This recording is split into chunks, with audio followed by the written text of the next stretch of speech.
자, 동자 어린이 네. 오늘이 무슨 날인지 알아요? 오늘은 3.1절이고요. 내일은 저희 결혼 기념일이에요. 맞아요. 네. 우리 똑똑한 동자 어린이에게 선생님이 스피드 퀴즈 몇 개 내볼게요. 네. 맞춰보세요. 자, 일제강점기 독립운동가로 군중에게 태극기를 나눠주면서 만세 시위를 주도하신 분은?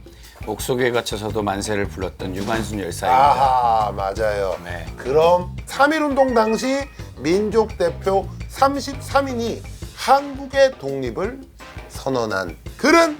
기미 독립선언선. 아, 맞았어요. 자, 그럼 정답 트림입니다. 자, 그럼 마지막 문제. 네. 우리 민족의 자주 독립을 바라며 일제한 거에 다 함께 외친 말은? 이번에 선생님이랑 같이 해볼까요? 예.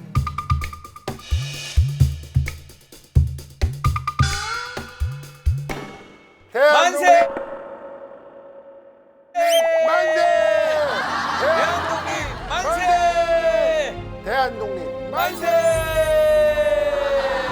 어우, 우리나라를 너무 사랑하는 우리 신동방통 장신! 만사의 결 당신에게 에게 물어봐. 원, 투, 쓰리, 포. 궁금하면 물어보살. 무엇이든 물어보살. 살살살살살살살살살살.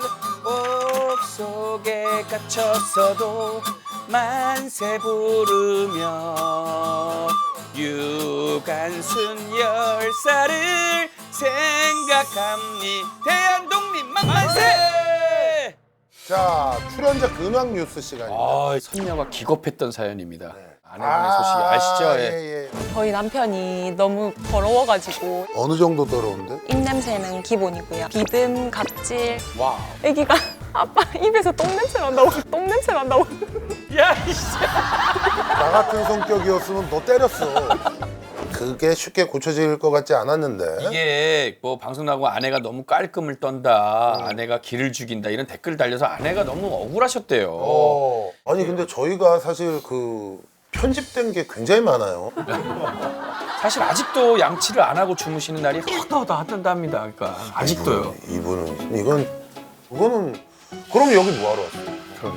그러면 안 돼요. 예. 아내분이 힘드시대잖아요. 그러니까 좀 노력을 해주시고 계속 그러지 마. 그렇게 매일 안 쓰시면요 결국 뺏깁니다. 조심하세요. 자, 오늘은 어떤 분들이 오실지 첫 번째 손님. 들어오세요.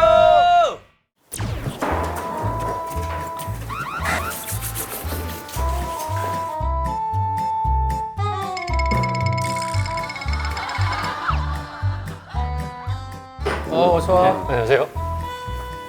반갑습니다. 이름 박기현입니다. 43입니다. 뭐해? 회사 한 8년 다니다가 지금은 중고차 딜러 하고 있습니다. 지방에서 네, 부산에서. 사투리 살아있네. 뭐 차 좀 팔리나?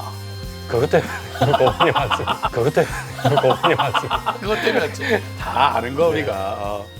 네, 제가 사실 좀 고민이 중고차를 하면서 괜찮았습니다. 근데 이제 코로나가 오면서 판매 대수가 기하급수적으로 떨어지다 보니까 와이프는 잘 모르는데 생활비도 차를 이렇게 매입하고 이렇게 써야 되는 돈을 갖다가 조금씩 넣어줘서 생활비를 맞춰줬는데 작년 하반기 때부터는 생활비조차 이제 못 맞춰준 상황. 네, 태권도 체육관 관장님들이 다 계세요. 지금 다 배달하세요.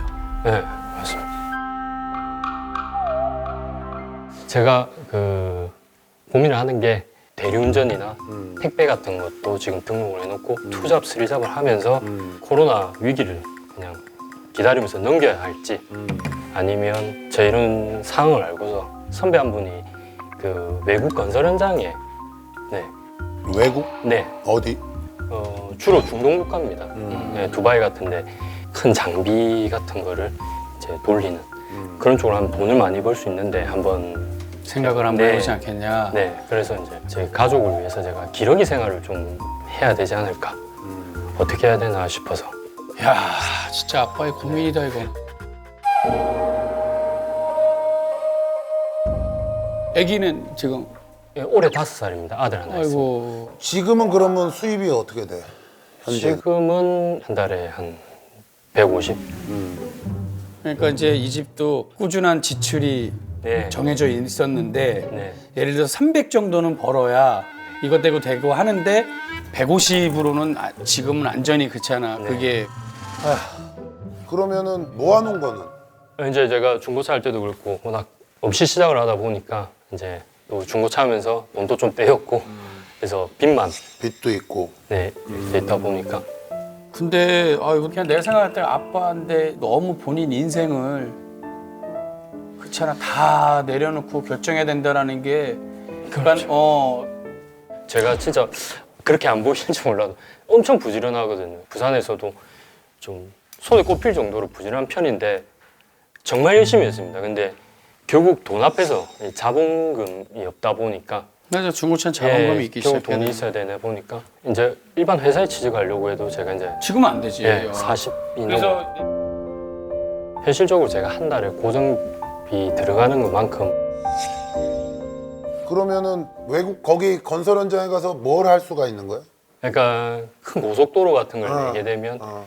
중장비가 이렇게 많이 들어가는데 이제 그 장비를 돌릴 수 있는 기술자가 필요한 거죠. 근데 돌릴 줄 알아? 지금 몰라서 이제 국내에서 한 3년 혹은 조금 더 될 수도 있는데 일을 배워서 앞으로 3년 일을 배워가지고 예, 적어도 그렇습니다. 3년 후에 나가자고. 지금 네. 코로나 때문에 지금 나가서 거기서 벌어오겠다는 게 지금은 아니라 제가 기술이 없기 때문에 아니 근데 3년 동안 자격증에만 매달려 있으면 더욱더 생계가 좀 더 그런 거 아닐까? 돈도 그렇고 중고차이는 병행 못 할 거고 당연히. 네, 그렇죠. 그럼 3년은 고정비 어떻게 할 거야? 그 형님은 어느 정도 번대? 거기서 중장비 돌릴 수 있는 기술이 있으면. 그래서 제가 좀 알아봤는데 실제로 이제 한 달에 한 1,000만 원 정도, 한 달에 한 1,000만 원 정도. 그럼 지금 들어가는 돈은 그때 다 뭐 빚내 가지고 쓰고 그때 가서 그 돈 벌어 가지고 갚겠다 이 얘기야? 네.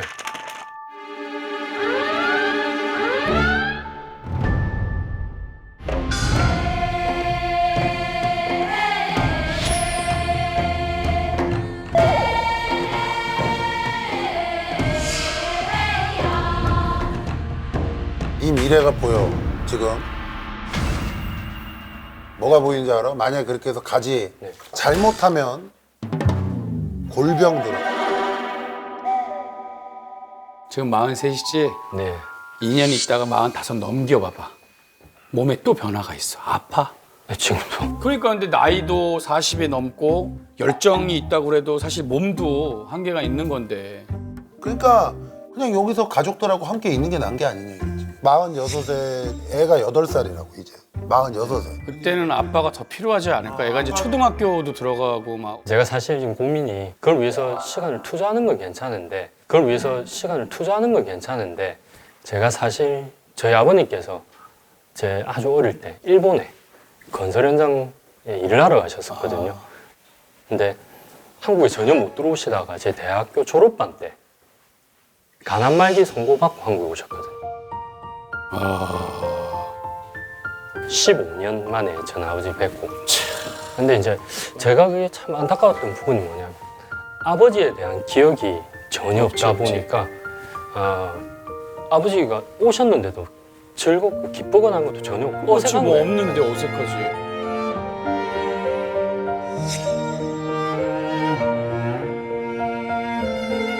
그러니까 어렸을 때 아빠를 봐도 어색했다며. 일본에서 뭐 돌아오지.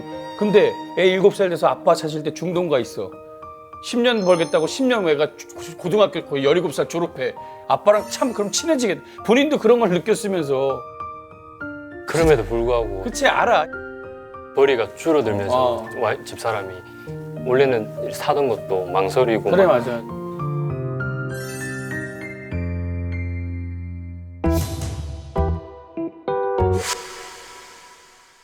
솔직히 그 뭐 어떤 얘기를 들었는지 모르겠지만 나는 그게 조금 말이 안 되는 것 같기도 하고 그다음에 월천을 진짜 주는 건지도 난 좀 못 거기에 대한- 믿겠고 좀 한번 제대로 알아봐야 될 것 같아.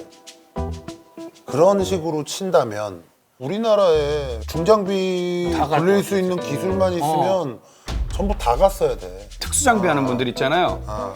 완전 완전 고층에 그거 막 크레인 같은 거 운전하는 그런 분들 아, 보는데 그런 분들은 내가 볼 때 한 2, 30년씩 하신 분들이고 그치. 지금 이제 배워가지고 갑자기 뭐 최고 기술자가 될 수 있는 것도 아니고 근데 막말로 그렇게 땄는데 거기 왔는데 일단은 시작은 300으로 시작하고 기술 늘면은 중동 너 갔는데 그러면 어떡할 거냐 그러면은 너무 배신감 느끼고 예를 들어서 기현이가 예전에 거기서 일을 했었는데 그 정도 벌었던 기억이 있으면 아 그거는 그러면 가면 좋지. 그런 게 확실한 보장이 있으면 좋은데 저는 말씀처럼 저도 솔직히 그런 생각도 그게 좀 너무 했는데 들어. 이게 요즘에 너무 힘들다 보니까 이런 이 생각 생각 맞아. 아이고, 이해돼. 이 충분히 이해해 그건 무조건 이해. 중요한 거는 이거 아빠만의 고민이 아니야. 가족이라는 게 왜 가족인데? 사랑하는 아내랑 회의를 해서 여보 이런 것까지도 생각해봤다. 그럼. 150만 원의 벌이라도 지금 당장 된다면 뭘 하나 추가해서 더 벌고 들어가는 생활비에 어떤 게 지출됐는지도 와이프랑 얘기해서 최대한 상황을 설명해서 줄이고 원금이랑 이자를 내는 걸 좀 줄이고 원금 갚는 거를 또 최대한 여기서 열심히 일해서 조금 나는 그냥 갔으면 좋겠어. 자, 얘가 얘기해 주는 대로 해. 하나 딱 집어. 요즘에 얘가 완전 물올랐어. 자, 기현이 인생을 얘기해 줘요. 아무도 모르는 중동 가가지고 한 달에 1,000만 원씩 벌겠다며 그럼 또 이거 봐 봤잖아. 끊어진 거야. 이거 봐 봤잖아. 끊어진 거야. 이거 썩은 동아줄 썩은 동아줄이야. 지금 본인이 생각하고 있는 게 썩은 동아줄 잡으려고 하는 게 아닌가 의심을 해보라는 얘기야. 딱 봐도 줄 색깔이 중동 그쪽일 수 있잖아. 약간 모래 색깔이랑. 지금 이 방송 보고 계신 우리 대한민국의 모든 아버지들이 기현이 응원할 거고 예쁜 아들 보면서 희망 얻고 열심히 틀림없이 부지런하면 돼. 부지런하다며 엄청 부지런하다며 그럼. 그러면 여기서도 충분히 잘 일어날 거라고 생각해 맞아. 부지런하면 산다 믿어보겠습니다. 믿어보겠어 화이팅! 진짜로. 화이팅. 그래. 들어가 수고하십시오. 그냥 당 떨어졌을 텐데 우리 하나씩 먹어 이거. 네. 화이팅. 네. 수고하십시오. 절박한 마음에 이것저것 알아보다가 여기까지 오게 됐는데 또 현실적인 조언을 해주시니까 저도 말씀해 주신 거 참고해서 또 와이프하고 의논해가지고 좀 더 좋은 결정을 내릴 수 있도록 그렇게 한번 해보겠습니다. 여보, 내가 말은 안 해도 다 안다. 근검절약하고 정말 힘들게 요즘 진행을 알고 있는데 표현을 잘 못하고 집에 가면 또 살갑게 못하는 거 좀 이해하고 내가 조금 더 열심히 살아볼게. 그리고 내 아들 시아나, 아빠가 살아가는 이유는 니 때문이다. 아빠가 더 열심히 해서 꽃길만 걷게 해줄게.